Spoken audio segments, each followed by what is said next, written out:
the strain.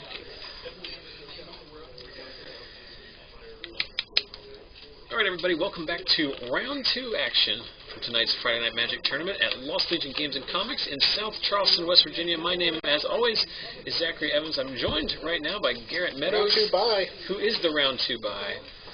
Let's get right into it with our feature match. On the left, we've got Logan Cutlip, who's playing Elves, which is basically just what you would expect, mono-green ramp deck that's trying to land things like Big Garrick, the biggest Garrick, Caller of Beasts, and also Craterhoof Behemoth.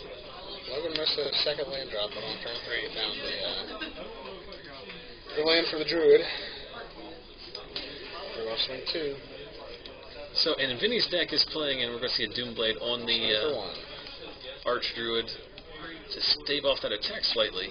And then Vinnie Lucente of the second, like I said earlier, Allie Browning being the first person who came from the stream and then made the trip to the store. Vinnie coming in from Columbus. Been following our stream since basically day one on our Facebook page as well as on YouTube. 2 matching forests and then a whiteboarded forest. How about all these guys? This Mutilate's going to be so good. This Mutilate's going to be the best. Just, if it happens, we just have to be quiet and listen for Logan's reaction. So on this Mutilate, listen for the ambient sound of Logan Cutlip's dreams. Here it comes. No. Welcome to the Rock. Welcome to the Rock. Desecration Demon make his appearance. But to finish up, Vinnie coming down from Columbus, he and his wife had some business, I think, in the area this weekend. So good to finally meet him and good to get him under our feature match camera. He is playing the Rock deck. It is a green-black control list. It does feature things like Mutilate, tons of removal, Liliana of the Veil. A lot of them play a Singleton Vraska as well as a full complement of Desecration Demons. Test, Scavenging Ooze. Yeah, it's the green-black good stuff is what it is. Doomblade, Petrify. So is Logan trying to decide here if he wants to start suiciding his guys into... So, I mean, he can force through 4 damage a turn, but he's going to lose that race. 4, 3, 2, 1. Well, if he plays a Metal Sentinel and that'll Sentinel. Query and Ranger. If the last 2 cards are Glimpse, Query and Ranger, you know, Glimpse, Wirewood Symbiote. I think he's good. Yeah, Visionary. Oh, this is not Legacy? This is not Legacy. Well, I don't agree with that. You just suicide your guys into it. There, Logan. That way he doesn't get the counter. Yeah, I think Logan realizing he didn't want to do that, but Vinnie, to his credit, pointing out that trigger exists, yes. Which is, there was a point in the World Magic Cup where there was some discrepancies about a Desecration Demon Terror that ended up costing one player the entire game. Yes. It's a very, very important. It's a very hard creature to play with and against. So it looks like Logan loading up a Biomass mutation there, and then eventually pounding in for, how much was that for? Making them each 3 threes? 3 So he got in for 9. Yeah. Dropping Vinnie to 8. Here's 5 mana for a Thragtusk. Yeah. No! Gaze of Granite's even better. What does this do? Kills all of your stuff. Does it kill your demon? No. And that's your sugar. You have no creatures up for? So that's a 7 now, right? Yes, it's a 7/7. Which survives his Mutilate even if he plays and there you go. So this is actually not the kind of... Well, I don't know. It's definitely not a match. Well, I mean, Logan doesn't know what Vinnie's playing, and if he has that hand with all those mana guys and a Biomass mutation, he might think that might be good enough. Because against another, like if Vinnie plays like a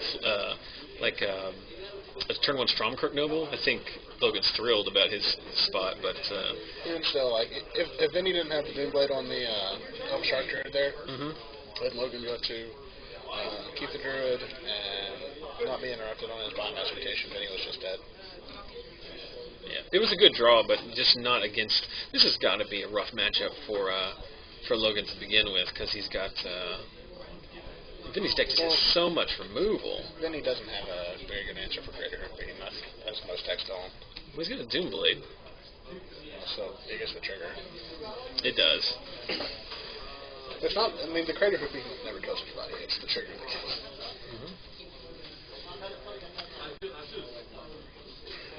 He also has sweepers, so he plays 4 mutilates and at least 1 gaze of granite in the main. We're seeing. Yeah. I thought they had played.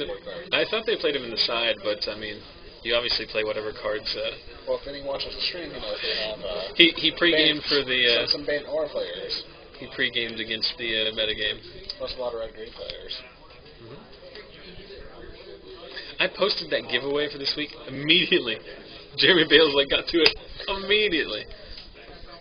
The fun part about the black green deck is you get to play your Desecration Demon on 4, your Mutilate on 5, so like your Desecration Demon, everything, or vice versa. Either way, your Desecration Demon doesn't die to Mutilates, which is the old mono black trick that used to be covered by Phyrexian Obliterator, which was a 4-mana 6/6.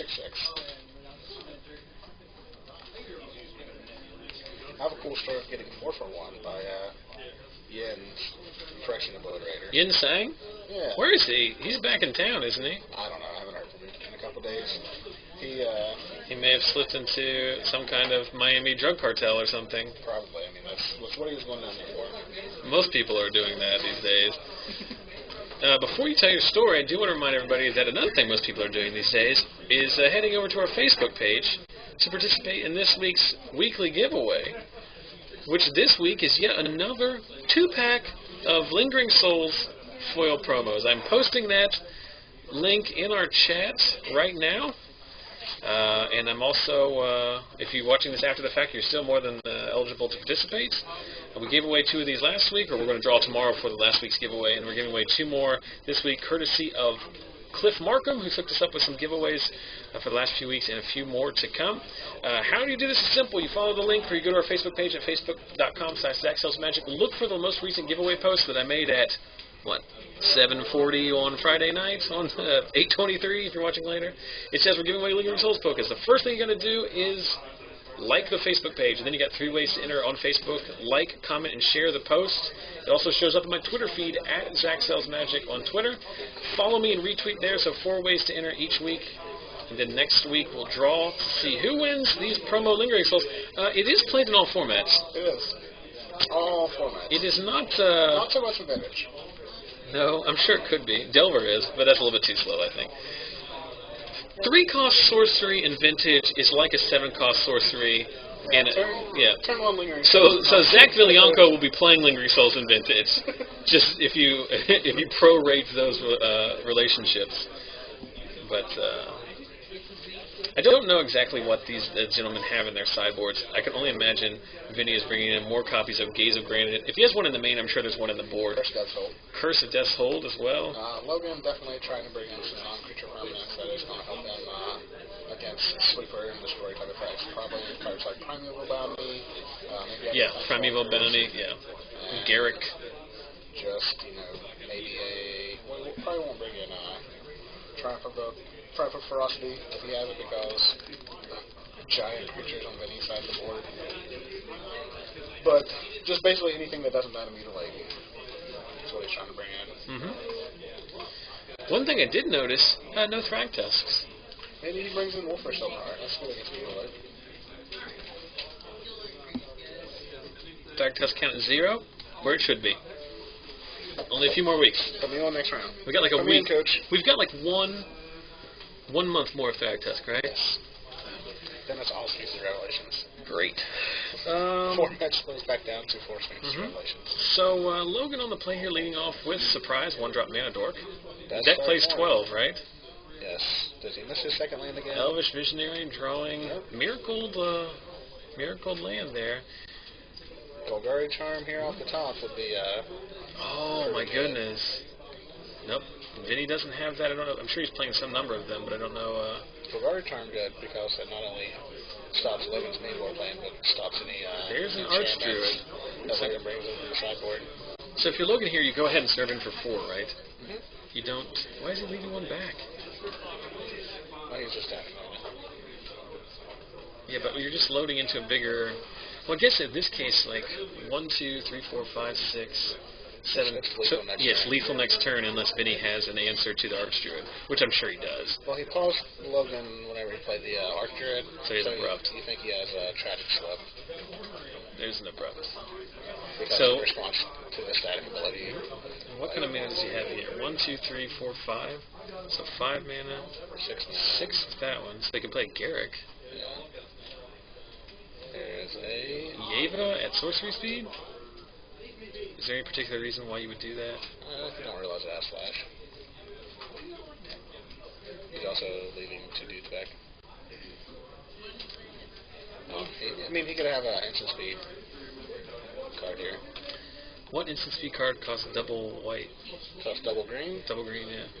There's a That's Mutilate. Mutilate, Scavengers. And once again, big fan of Vinnie's style with the original. I think those The are melting into your... Stronghold? Yes. Is that what they're The whole melting your face into your hand. Pretty scary looking card.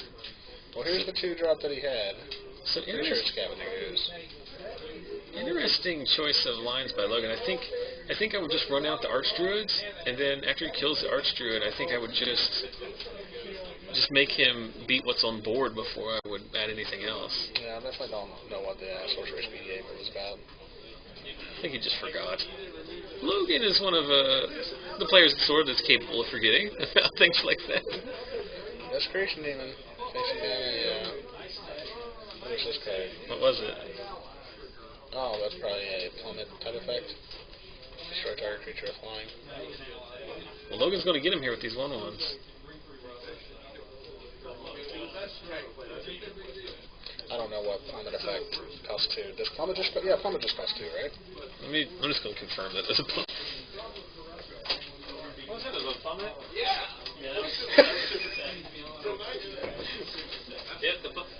the super techie plummet right after the sorcery speed gave it. Hey-o! Got him. We got him! We got him. Can we just constantly keep moving to give the viewers better benefit of stereo? Just like talk like this. I don't think... Oh. GD. I don't like Vinnie's style now. That card, I don't know what it does. Tusk is a 5/3 green creature that when it enters the battlefield gains the caster 5 life. Or I guess the controller. I guess you can commandeer it and then you would gain the 5 life. No, trigger still go inside. No, it's casting. It gain control of the target spell. What spell does that? Commandeer. Okay. I didn't make it up. I mentioned your commandeer. It's a Cold Snap card. It's the blue card in the cycle of double pitch spells. Like the spells where you cast 2. Like there's a white one is a Wrath. Commandeer costs like something ridiculous like 7, or you can discard 2 blue cards. Alright. So Dorks versus Thrag Tusk. Yeah, not where you want to be. Thrag Tusk usually wins this fight. A little bit gassy. That's another Mutilate. So Vinnie just, if Vinnie basically was ahead on board there and decides, I'm still going to clear the board because it's still a good spot to be in, and then Ooze follow up. The Ooze is going to be a 1, 2, 3. It's going to be however big he wants it to be. Logan's going to show me land drops, and he was 1 lane away from playing a Garrick, which you have to think is in his hand. Mm-hmm. So, I don't want to discredit Logan. I mean, I'm sure he's running Garrick since he did invent this deck.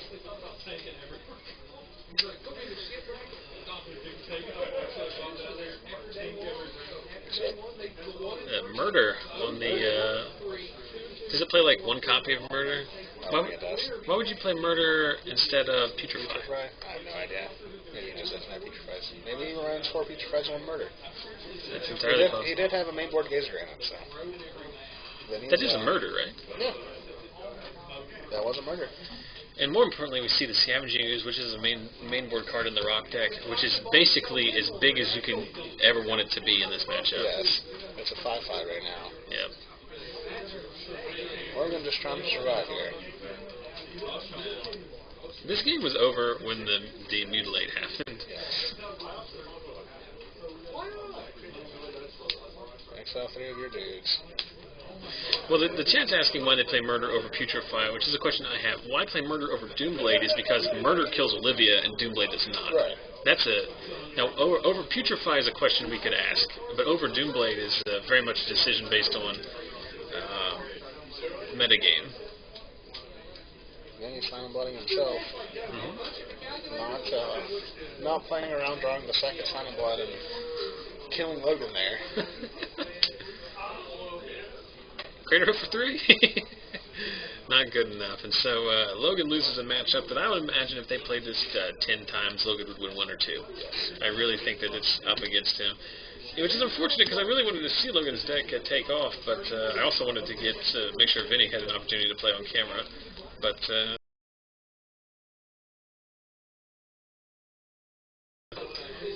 those aren't joke cards. Elspeth is a joke card. It has Faithful Fluting. It doesn't. Eleanor and Barrier Rights. That's a joke card. It doesn't have Unbarrier Rights. No, but it has Exhume. Faithful Fluting Exhume. Oh, that's even better. Yeah. Just on board with that. We need to. No, it has. I think if you really want to, in Joe cards, I think based on experience with Joe drafting my cube, I would think Joe cube cards are Gideon, Primeval Titan, some kind of ramp spell. Yes. Those are also my kind of cards too. All right, so yeah, we've got Troy on a mull in the 6. Alec lost game 2, so he's on the play here. It's his Junk Aristocrats list, which we saw in round 1 and in multiple previous weeks against Troy. He's playing a Bant aggro deck, which he calls like Bant Hate Bears, but it's basically Geist with Imposing Sovereign, Experiment 1s, Rancors. It's very much an aggro deck. Last week he played a Bant control deck. This week, not. Thalia. Is Thalia something you bring in against, leave in against Alec? I guess it is. Yes, he has a lot of creatures. Lingering Souls. That's good enough. Yeah, that's what his Lingering Souls. But Alec with the turn 2 Scourge deck, which is the key card in this matchup for him. But the not 1 or turn 3. Or Spectra flying it. Whoops. Slipped. So tragic. For the blowout there. Thalia falls down a lot. Yes. Troy can't get enough of that Spectral Flight. He's supposed to play Spectral Flight in every deck. Yes. He played it in his mono red deck a couple weeks So ago. Alec with no follow up, looking at his hand, it's all. Are you kidding me? It's the Dead Bridge Goliath. Yep. Hold a 5/5. Yep. Does it trample? It doesn't trample. It doesn't trample. So it's just a 5/5 for 4 with 6 mana cost cannon. So Alec flashing back, think twice. For the full value there, so he's going to activate the Abyss mode on his Lingering Soul tokens and just chump until we see a Rancor. And we get Rest in Peace. Rip. Very good card in this matchup. Someone's very excited about something out there. He had the hate for the Lingering Souls. turn too late on it. But that Rest in Peace is going to turn off Blood Artist, it's going to turn off that Skurstack High Priest, it's going to turn off the Tragic Slip, which is Alex's second main way of destroying that. Or, it's a Dead Bridge Climb. He can't even abruptcate it. He cannot. He can block it a lot and then die. Any reason why he didn't attack in here with his Lingering Souls tokens? Might have trick. Golgari Charm on the Rest in Peace. So now we're going to chump and make a 5/5. That's what we're Troy's deck might play Spell Rupture here. He might also have a Cynic Charm to give us stuff extra. If he knows that gives everything extra. Nope. Block here. You got something? I'm going to make a 5/5. You got a Geist. You know it's coming. But like Joe mentions, if Unflinching Courage at any point, which I can only imagine Troy is playing, if he's playing Spectral Flight, he's going to be playing Unflinching Courage as well. Like, that changed the race map tremendously. Right. Also, if you can somehow scavenge your Goliath onto your Geist, it's a pretty good spot to be in as well. Alex has managed to draw a lot of There's plans. another one. Now, Alex is at the point to where he does not really have enough effective blockers to chomp and make a do still yet. He has another Charm, which is not very good here, as it will just kill most of his board.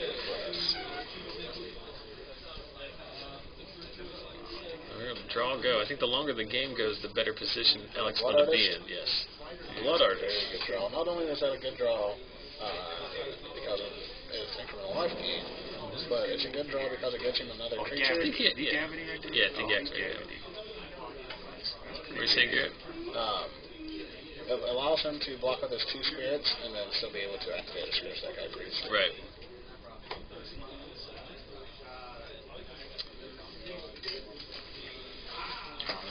And now Alec finds his own Gavany. Right there, Troy's. This is a very awkward game in which I don't think either of them can effectively afford to attack. But the longer the game goes, is it Courage? No, locks on Smiter. Smiter. Really nowhere. Boom! Double teamed with the bad joke. We've run out of dice. No, we didn't. But at this point, basically at some point, Alex just starts finding a sack outlet and then blows this game wide open. Swing for 6. Yep. Are gonna make a 7? Nope. But also, he's waiting for the turn back. So he's waiting. Troy has to have some type of trump spell on his deck, like a Cyclonic Wait, Rift. did he have enough mana to do that? No, he didn't. Well, he had the Pilgrim. Oh, yeah, he did. Yeah. He had 4 untapped lands in the Pilgrim. I'll allow it. Terminus. If he has like a Cyclonic Rift or Revenge of the Hunted, anything like that. How good would Cyclonic Rift be right here? I mean, Revenge of the Hunted on your Hexproof guy is also really good. Alright, I'll allow that too. I'm on board with all of the things we're talking about. I want to play 4 Revenge of the Hunted in a deck.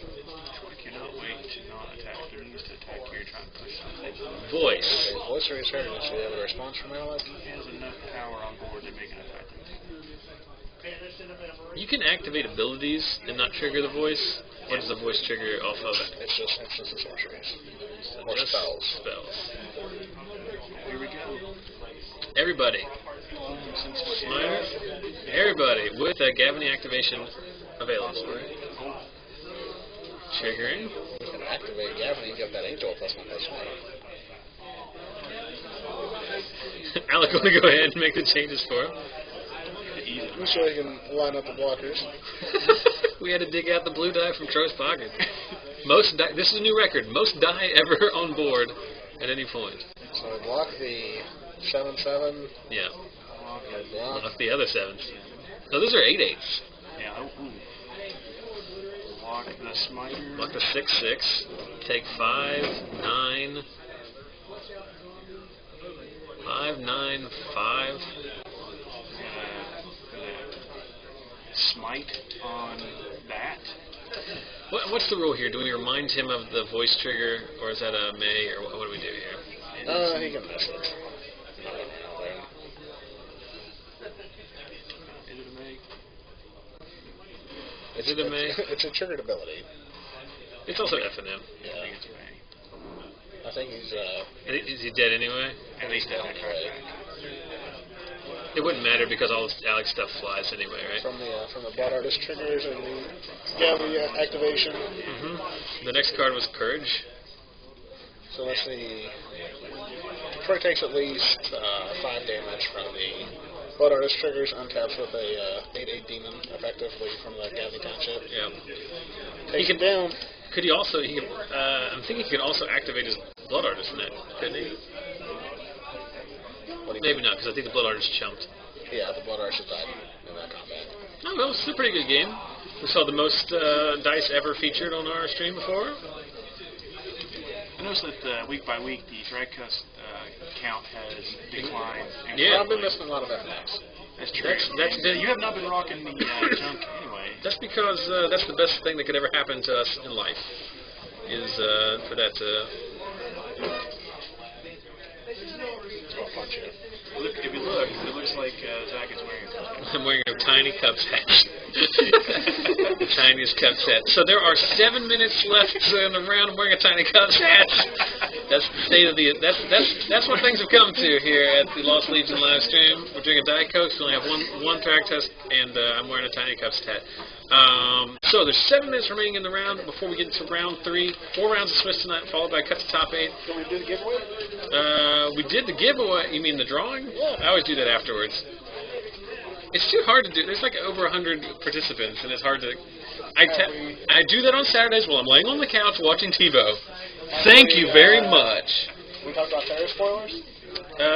We can a little bit here. I'm very intrigued. I like the concept of the artifact enchantment permanent. That's yeah, I think it's dumb, but I'm fine with it. Like, I think a lot of things are dumb, and I'm fine with those too. I'm trying to see I'm trying to look at the design space that needs it to be an enchantment and an artifact. It seems like it's just like purely like a Vorthos kind of thing. Do I have a picture of that?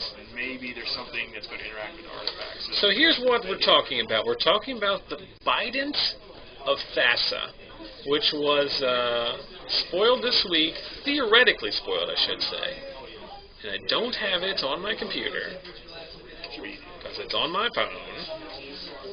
So I had to go to my Facebook to find it. Life is so tough. Bident of Thassa. Thassa, of course, the blue god, right, from Theros. There's one god for each color. And her specific card is called the Bident, and it is a trident, but with just 2 prongs. And it was spoiled in the FNM poster for the upcoming month, which I'm about to show you now, which was on our Facebook page. So here it is. Well, it's hard to see, but I'll make it bigger. So this is the FNM promo poster for September. There's the promo you're getting, and then here at the bottom you'll notice on the week of the 27th there's a little card there. Now we'll go to that little card zoomed, which is Bident of Thassa. You can see it has the date there, so this is basically going to be the promo giveaway for the launch party. Now, this, of course, is all speculation. This is not. This could very well be a very elaborate Reddit hoax. Right. Seems unlikely, but it could be or whatnot. Because we know Wizards is very much doing viral marketing like this. This is something they've done in the past. It is a 2 blue for a legendary enchantment artifact. So much like Dryad Arbor is a creature and a land, this is both an enchantment and an artifact. It says, whenever a creature you control deals combat damage to a player, you may draw a card. So it's an Edric effect, or there's tons of those. Master. Yeah. What's the other one? Not Opportunity. Coastal Piracy, is that what it's called? The one where there's another blue enchantment that does that. Then it also has an activated ability, so it's got an enchantment part and an artifact part. 1 in the blue, creatures your opponent control attack this turn if able. And I think there was an interesting discussion on Twitter when this came out, whether or not it's real or not. Like, is that something that blue does in the color pie? And if you look at the history of the cards, it is something that it does, like, thematically. And the idea being that, like, red is, like, disorder and chaos, and that's what causes things to attack, and also blue is, like, a mind games and tricking your opponents to do. The most recent one I could think of that had the effect was that Siren. There was a Siren card. Alluring Siren. Yeah, you're exactly right. That's what I was going to mention. The Theros is probably going to be like Folky, Siren, goddesses that mermaid into the sea and attack mermaids. It is an interesting card. So obviously, if that card is real, we're going to see a cycle of them. 1 for each god. Well, do you think it's an enchantment artifact because I've been hearing that the gods are going to be enchantments, and since it's supposed to be one of the weapons of a god, it's an artifact because I think what's going to happen, and this is all random speculation, I have no inside knowledge of any sort, but I think what's going to happen is if you read the storyline, the whole idea with like Journey into Nyx is the astral plane that the gods live on when they're not on Earth, like in the stars. What I think is going to happen from a design standpoint is there's going to be gods that are creatures or something, and then there's going to be a planar version of the gods, like when they're in Nyx, which would be like an enchantment. I think that's just my own random ass guess about what it is, but yeah, it'd be interesting to see. Wasn't that the border that was used that was spoiled, or is that it still? Because remember they spoiled a Theros spoiler. I'll see if I can bring it up. For Erebos, which is the black god, and it had a card border that had never been seen before, and I don't know if that was the same one or not. Here we go. Yeah, so you see this border, which is it looks very much like the creature, the artifact creature type border a little bit. Yeah, it's got 2 things going on. It's clearly like the collection edition of the square borders. Well, it's clearly like his black color at the bottom, and then like the stars because of like he's a god, so he says like it's 2 versions. You know what I mean? Like because they have. They mentioned that when they were at the Comic Con about how that was very much thematically what was going on. So